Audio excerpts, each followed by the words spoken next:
Being the bridge between the patient and medicine. And it starts with understanding the person, seeing what their fears are like, what their lifestyle is like, what their needs are like, everything that could get in the way of care, to understand that and really to tailor care.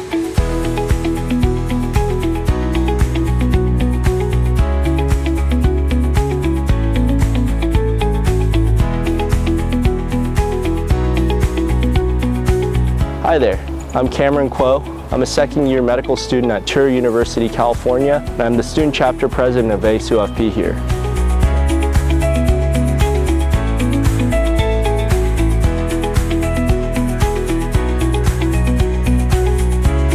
It's two parts. First part is wanting to follow up with people. I worked as a EMT, and some of the most fun I had was kind of in the back of the rig, working with people. Then we drop them off, and I'd always wonder, well, shoot, I want to do more. And I got lucky enough to both work in free clinics as well as private clinics in family medicine and be able to see the same people and over again.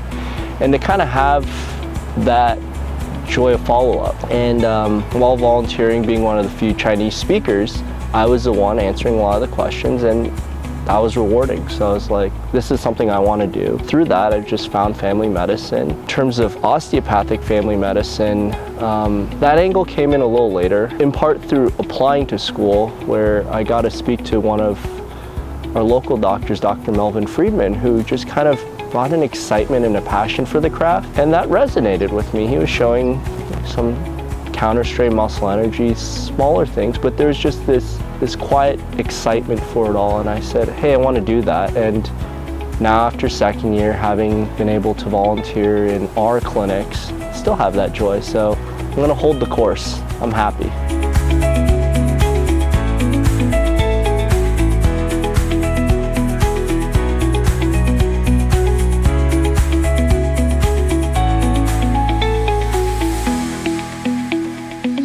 Two things come to mind when it comes to primary care physicians and their special role, something they do especially well in, addressing fear, as well as kind of being that bridge. So I think we'll touch on the second part first. Being the bridge between the patient and medicine.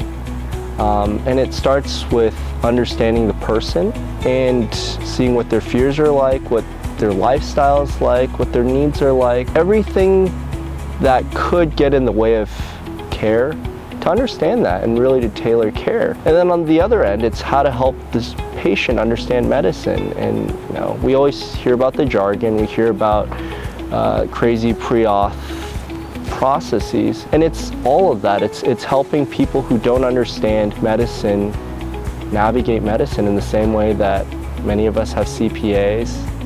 The same reason why I religiously go back to the same mechanic for my car. Sort of understand cars, don't understand hybrid drivetrains.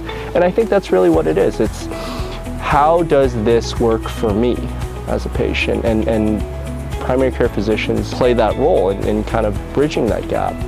And I think the second part really is fear. You need someone you know and trust to say, hey, that's actually something you don't need to worry about. We always talk about, hey, we need to address this, but there's plenty of stuff to say, hey, I've seen this many times, you don't need to worry about that. And to have someone you trust be able to say that, I think is one of the biggest roles of primary care.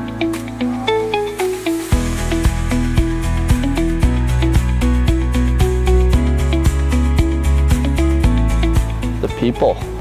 Turo has some special people. Coming here, I think the resounding feeling was that everyone was excited that I was here, and that everyone was chomping at the bit to see how they could help me or to figure out what they could do better so that I could succeed. And it starts out with the first years that I was talking to, the second years, all the way to the professors, the attendings, people behind the camera working with us. Everyone's here with the singular goal of what can we do to make you better as a physician? How can we help you succeed? It's a really cool place to be where you are valued and people just want you to succeed. It's cool to be part of it, and now as a second year, it's something that I feel strongly to continue for the incoming first year class and for people hopefully interviewing and matriculating here. And that's something important to me here and something I hope to continue.